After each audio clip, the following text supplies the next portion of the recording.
चलो बच्चों स्टार्ट करते हैं। अब आपका जो चैप्टर है, सबसे पहला जो चैप्टर है वो है यूनिट एंड मेजरमेंट। ठीक है, पहला होगा फिजिकल वर्ल्ड, है ना। फिजिकल वर्ल्ड पढ़ना नहीं होता, बस उसको एज अ थ्योरी की तरह से थोड़ा सा समझ लो। कहानी में मैं समझा देता हूँ क्या होता है फिजिकल वर्ल्ड में। सबसे पहले तो छोटा सा एक डेफिनेशन होगा फिजिक्स। What is physics? जानते हो, इतने दिन से पढ़ते आ रहे हो। What is physics? Branch of science where we can study about some natural phenomena and laws and their implementation. कुछ नेचुरल फिनोमिना देख रहे हैं कि यार पंखा चल रहा है तो क्यों चल रहा है, हवा बह रही है तो क्यों बह रही है, किस वजह से बह रही है, वो लॉ में बताया जाता है। ठीक है, लॉ में। ठीक है, वो लॉ को कैसे इंप्लीमेंट करते हैं, यही सब हम लोग फिजिक्स के अंतर्गत करते हैं। फिजिक्स के हम लोग जानते हैं बच्चों कितने ब्रांचेज होते हैं, शायद आपने पढ़ा होगा। फिजिक्स के कितने ब्रांचेज होते हैं आप लोग जानते हैं? Yes no? नहीं? Very good. फिजिक्स के मेरे पास पहला ब्रांच होता है बच्चों, इसको हम बोलते हैं ऑप्टिक्स। शायद आपने क्लास 10 में पढ़ा होगा, लेंस, लाइट, रिफ्लेक्शन, रिफ्रैक्शन, है ना, पढ़ा है ना। ये किस ब्रांच के अंतर्गत पढ़ते हैं लोग? फिजिक्स के ऑप्टिक्स ब्रांच में। तो पहला फिजिक्स का ब्रांच का नाम क्या है? ऑप्टिक्स। दूसरा होता है बच्चों मैकेनिक्स। मैकेनिक्स मैकेनिक्स क्या होता है? शायद ये भी पढ़ा होगा आपने 9th में, रेस्ट, मोशन, यूनिफॉर्म मोशन, पढ़ा है क्या ऐसा कुछ, है ना। फिजिक्स के जिस ब्रांच के अंतर्गत पढ़ा जाता है उसको क्या बोलते हैं? मैकेनिक्स। जहां बॉडी रेस्ट में है कि मोशन में है, किसके बारे में स्टडी कर रहे हैं, वो है हमारे पास मैकेनिक्स के अंतर्गत पढ़ते हैं। ठीक है, पहले में ऑप्टिक्स में क्या पढ़ते हैं? लाइट के बारे में, लाइट, रिफ्लेक्शन, रिफ्रैक्शन, डिफ्रैक्शन, ये सब के बारे में ऑप्टिक्स में पढ़ते हैं। ठीक है, कितने ब्रांच है टोटल? पहला 2 ब्रांच दिख गया। तीसरा ब्रांच देखते हैं लोग। थर्ड ब्रांच का नाम होगा, मैकेनिक्स के बाद होगा इलेक्ट्रोडायनेमिक्स। इलेक्ट्रोडायनेमिक्स क्या आपने 10th में पढ़ा है क्या? Current, magnet, magnetic effect of current, ये सब पढ़ा है? ये सब किसके अंतर्गत आता है? इलेक्ट्रोडायनेमिक्स। पढ़ा होगा करंट, मैग्नेटिक फील्ड, ये सब जो भी है, चार्ज, जो भी चीजें है, ये सब हमारे पास इलेक्ट्रोडायनेमिक्स के अंतर्गत आता है। फोर्थ ब्रांच होता है बच्चों आपके पास थर्मोडायनेमिक्स। थर्मोडायनेमिक्स फिजिक्स का जो चौथा ब्रांच है थर्मोडायनेमिक्स। थर्मोडायनेमिक्स में क्या पढ़ते हैं? हीट के बारे में पढ़ते हैं, टेम्परेचर के बारे में पढ़ते हैं। पढ़े क्या कभी? हीट, टेम्परेचर और देयर इंटर कन्वर्जन, है ना, तो पढ़ते हैं ना। तो वो किसके अंतर्गत पढ़ते हैं? थर्मोडायनेमिक्स ब्रांच के अंतर्गत पढ़ते हैं। पांचवा ब्रांच का नाम क्या है बच्चों आपके पास? बैठ जाओ बेटा, बैठ जाओ।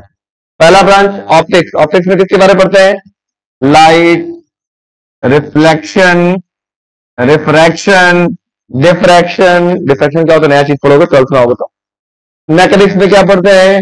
रेस्ट, मोशन, है ना, uniform motion, non uniform motion, instantaneous velocity, सब सबके बारे में मैकेनिक्स में पढ़ते हैं। इलेक्ट्रोडायनेमिक्स में current, magnetic field, magnetic effect of current, electromagnet, motor, generator, सब इलेक्ट्रोडायनेमिक्स में। थर्मोडायनेमिक्स में हीट, टेम्परेचर, कन्वर्जन, जैसे सुना होगा डिग्री सेल्सियस से फ़ारेनहाइट, हाँ फ़ारेनहाइट से डिग्री सेल्सियस, कैलोरी क्या होता है, ये क्या होता है, ये सब जो चीजें है तब हम लोग किसके अंतर्गत पढ़ते हैं? थर्मोडायनेमिक्स में पढ़ते हैं। ठीक है, समझ आ रहा है। इसके बाद आता है बच्चों एक क्वांटम मैकेनिक्स।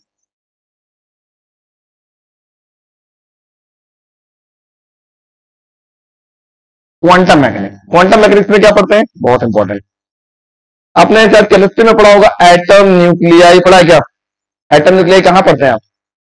केमिस्ट्री में ना, लेकिन वो फिजिक्स का ब्रांच है। एटम, न्यूक्लियाई, न्यूट्रॉन, प्रोटॉन, ये सब कहां पढ़ते हैं हम लोग? क्वांटम मैकेनिक्स के अंतर्गत।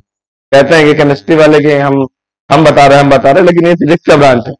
ठीक है, जैसे एटम, न्यूक्लियस या न्यूक्लियाई, है ना, and so on. Last one is, sixth one is relativity. Relativity physics का एक लास्ट ब्रांच है, सिक्स्थ ब्रांच, जिसको बोलते हैं रिलेटिविटी। रिलेटिविटी में क्या पढ़ते हैं?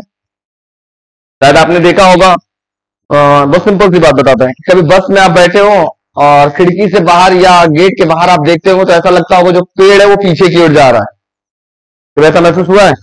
या किसी ट्रेन में आप बैठे हो, आपका ट्रेन रुका हो और दूसरा ट्रेन अगर चल रहा हो तो आपको महसूस होता है कि आपका ट्रेन भी चल रहा है। तो ऐसा महसूस हुआ है? इसी को बोलते हैं क्या? Relativity, frame of reference. कि हम रुके हमारे रेस्पेक्ट में।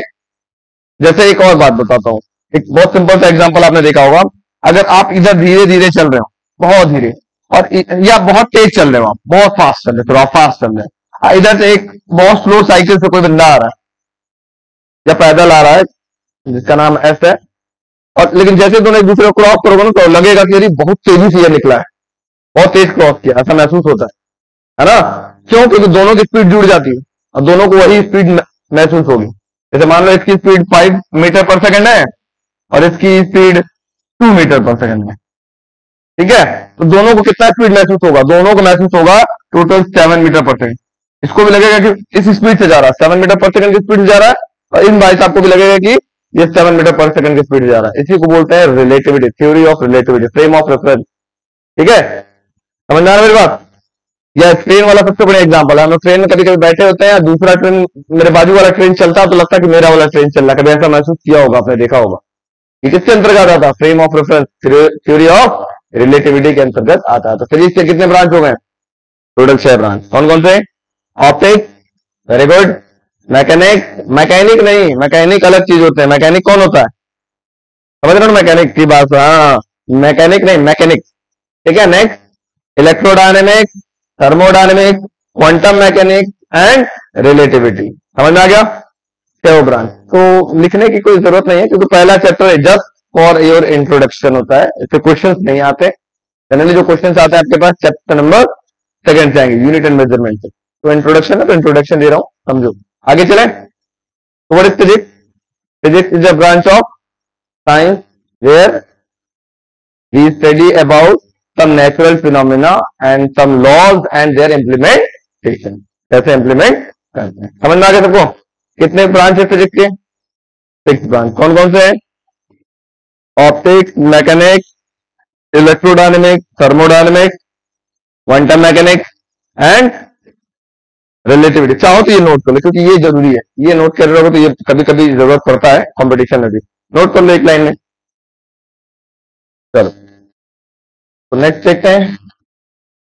अब हम बात कर लेते हैं यहां पर कुछ फोर्सेस के बारे में। ठीक है, कुछ फंडामेंटल फोर्सेस के बारे में। सबसे पहले हम लोग 4 फोर्सेस के बारे में लोग स्टडी करेंगे, 1 2 3 एंड 4। पहला होता है बच्चों आपके पास ग्रेविटेशनल फोर्स। ग्रेविटेशनल फोर्स नाम सुना है क्या? What is gravitational force? सुना नाम? It is the force of attraction due to gravity, है ना? मतलब क्या होता है? वो जो न्यूटन जी, आप करो, एक कहानी बताए थे, वो बैठे हुए थे एप्पल के पेड़ के नीचे, वो एप्पल गिरा टूट करके, उन्होंने ये सोचा कि एप्पल नीचे ही क्यों गिरा, ऊपर क्यों नहीं गिरा, है ना? इसी फोर्स को बोला जाता है ग्रेविटेशन। शायद शायद आप लोग बहुत अच्छे से नहीं जानते, मैं आपको दिखाता हूं, शायद आप लोग जान जाएंगे। मैं आपको ग्रेविटेशन की कहानी को दिखाना चाहता हूं, मैं दिखाता हूं ग्रेविटेशन, दिखाता हूं आपको थोड़ा सा, देखते हैं। ठीक है, मैं आपको एक बात बताता हूं, आप लोग को बड़ा मजा आएगा सुनने में। ठीक है,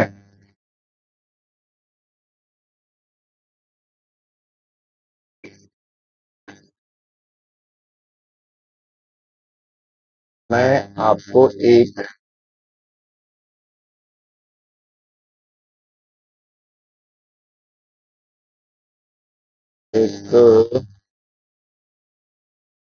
ये अच्छा लग रहा है। ये हमारे पास एक ग्लोब है, ठीक है बच्चों, दिख रहा है आपको? तो बंद कर देता हूं। इधर का बंद हो गया भाई, आप बंद हो जाओ।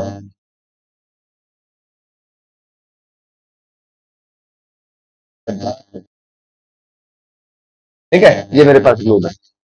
अब सिंपल सी बात बताओ कि यहां पर सपोज करो कोई इंसान खड़ा है, ये कौन सा देश है बताओ? ये कौन सा देश है?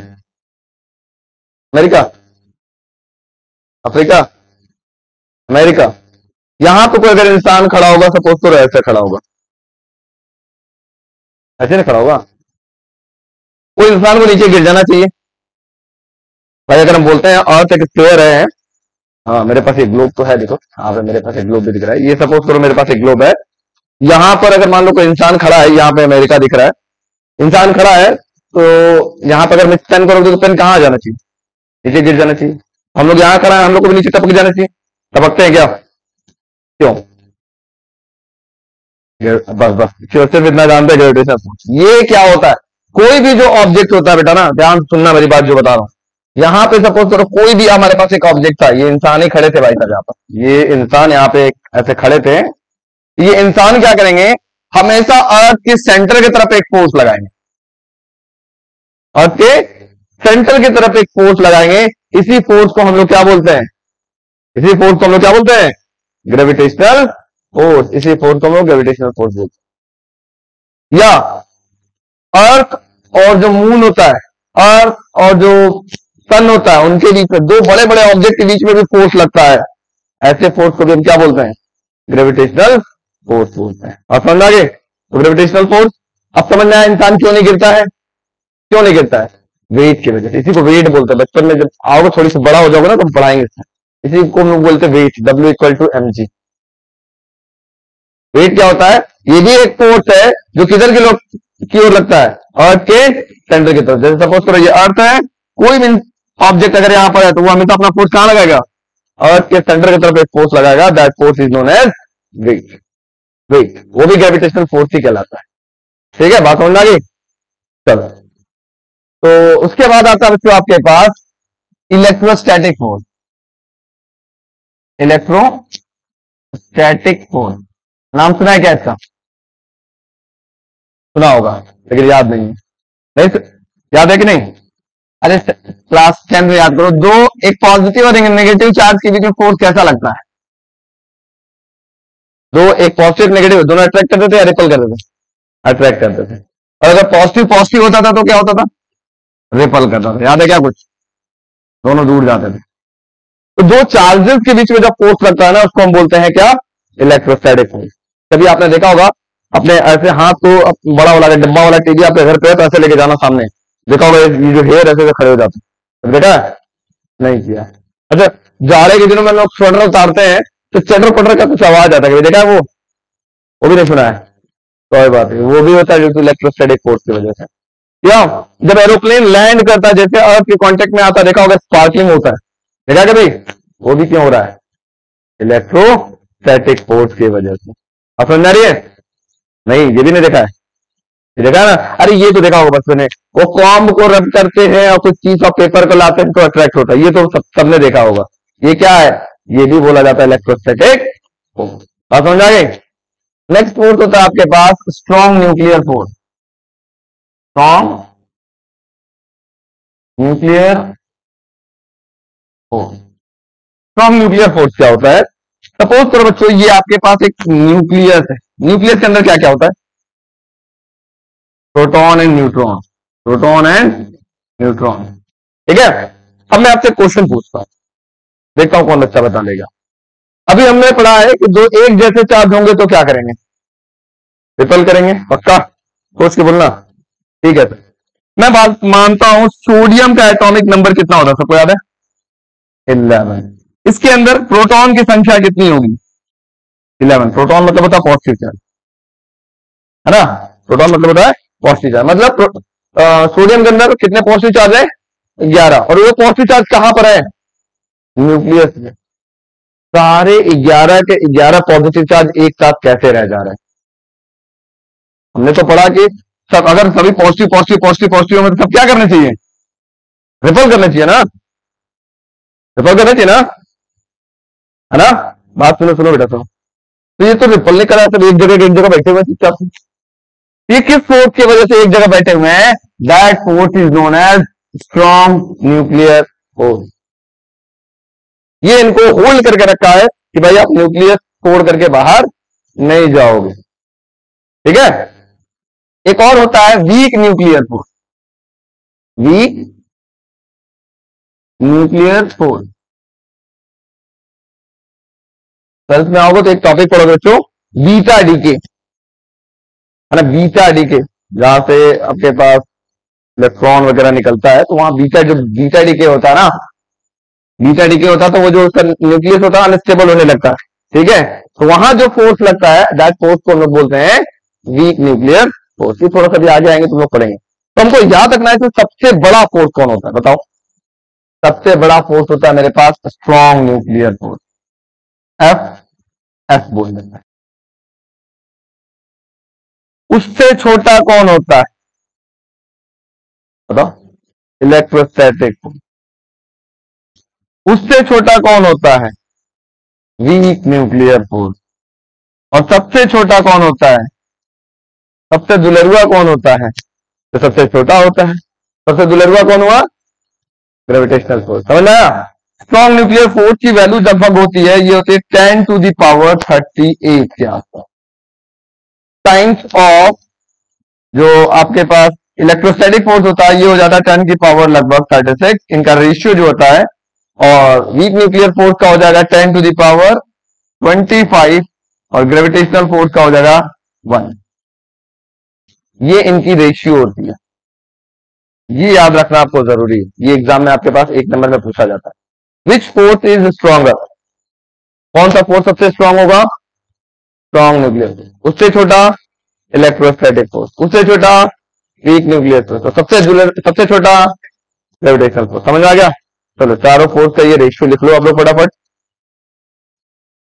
यहां तक क्लियर हुआ। What is physics, branch of science deals with some natural phenomena and where we can study about some natural phenomena and laws and their implementation. How many branches of physics? 6 branches. कौन से, optics, mechanics, electrodynamics, thermodynamics, quantum mechanics, relativity. ठीक है। कितने type के fundamental forces होते हैं, 4 fundamental forces होते हैं, gravitational force, electrostatic force, strong nuclear force and weak nuclear force. अब आता है कुछ word, conservation of word, conservation. बार बार ये वर्ड आएगा, जैसे आपने क्लास 9 में पढ़ा हुआ कंजर्वेशन ऑफ एनर्जी। एक वर्ड इसमें आपको दिखाई देगा कंजर्वेशन, क्या दिखाई देगा, कंजर्वेशन। क्या व्हाइट लिखो, कंजर्वेशन। तो कंजर्वेशन मीन्स बार बार आएगा, तो आप लोग यही लिखेंगे। अभी गलती से कभी 12th में आएंगे तो पढ़ेंगे कंजर्वेशन ऑफ चार्ज, है ना। अभी पढ़ा है शायद 9th में, 11th में पढ़ेंगे conservation of energy, conservation of momentum, conservation of angular momentum, ये सब आएगा। तो कंजर्वेशन वर्ड आते ही आपको एक लाइन, एक बात जरूर बोलना है, neither be created nor be destroyed. ठीक है। जैसे एनर्जी का कंजर्वेशन आपने पढ़ा है, energy neither be created nor be destroyed, it can be transform from one form to another form. Energy को नहीं क्रिएट कर सकते हैं, नहीं डिस्ट्रॉय कर सकते हैं, इसको एक फॉर्म से दूसरे फॉर्म में कन्वर्ट करते हैं। ठीक है। इसी को बोलते हैं कंजर्वेशन ऑफ एनर्जी। ठीक। जैसे एग्जांपल लिया जाए, लाइट एनर्जी। लाइट एनर्जी किसी दूसरे, जैसे आप बैटरी ले लो, अपना सेल ले लो, सेल के अंदर एनर्जी ट्रांसफॉर्मेशन होता है कि नहीं, होता है सर। सेल के अंदर केमिकल एनर्जी है, वो केमिकल एनर्जी कन्वर्ट होता है इलेक्ट्रिकल एनर्जी में, इलेक्ट्रिकल एनर्जी की वजह से वो बल्ब जलता है, तो लाइट एनर्जी, लाइट की वजह से हीट प्रोड्यूस होता है, तो हीट एनर्जी। मतलब हर एनर्जी एक दूसरे फॉर्म में क्या होते हैं, कन्वर्ट होते रहते हैं, ट्रांसफॉर्म होते रहते हैं। इसी को हम लोग बोलते हैं कंजर्वेशन ऑफ। जहां कंजर्वेशन वर्ड आ गई आपके दिमाग में बैठ जाना चाहिए, क्या बोलेंगे, neither be created nor be destroyed. इतना बोल दोगे तो अगर 2 नंबर का है तो 1 नंबर तो पक्का मिल जाएगा। उसके आगे अगर एनर्जी की बात करा तो बोलना it can be transform from one form to another form. अगर जैसे बोल लेते कंजर्वेशन ऑफ चार्ज, बताओ क्या होता है। हाँ तो ये बोलोगे सिंपल, एक लाइन को शुरुआत का वही बोलेंगे, charge neither be created nor be destroy. अब उसके बाद चार्ज की कहानी कुछ अलग होती है, तो थोड़ा सा एक लाइन में सब जोड़ना पड़ेगा। वो होता है कि the total charge in an isolated system remain constant. अभी आगे आएंगे तो पढ़ेंगे, तो बस आगे का लाइन याद रखो। कंजर्वेशन वर्ड दिख गया, मतलब क्या करना है, क्या करना है, neither be created nor be destroyed वाली कहानी को बयां कर देनी है कि भाई सब परेशान ना हो। ठीक है। Yes no. चलो, तो ये छोटा मोटा चैप्टर है, और आप इसमें से कुछ अपने इंडियन साइंटिस्ट का नाम याद रख लीजिएगा। इंडियन साइंटिस्ट में जैसे बोले तो विक्रम साराभाई का रोल क्या था, कोई जानते हो? नहीं पढ़ा है? होमी भाभा, एपीजे अब्दुल कलाम। तो कुछ अपने इंडियन साइंटिस्ट का नाम याद रखना और उनका कंट्रीब्यूशन कि उन्होंने क्या क्या किया था, ठीक है। और सबसे जरूरी चीज, who is known as the father of physics? Who is known as the father of physics? Albert Einstein, sorry, Newton, sir Isaac Newton, ठीक है। And who is known as the father of science? Albert Einstein. Albert Einstein science के पापा हैं और physics के पापा कौन है? कंडेंसर नहीं है, आइजक न्यूटन, ठीक है। Sir Isaac Newton. सर क्यों लगाया जाता है? क्योंकि उन्होंने बहुत, अगर ये नहीं होते तो फिजिक्स का जिंदा नहीं होता। जहां आओगे वहां न्यूटन न्यूटन, आपको अब आगे डेली न्यूटन दिखाई देंगे हमेशा।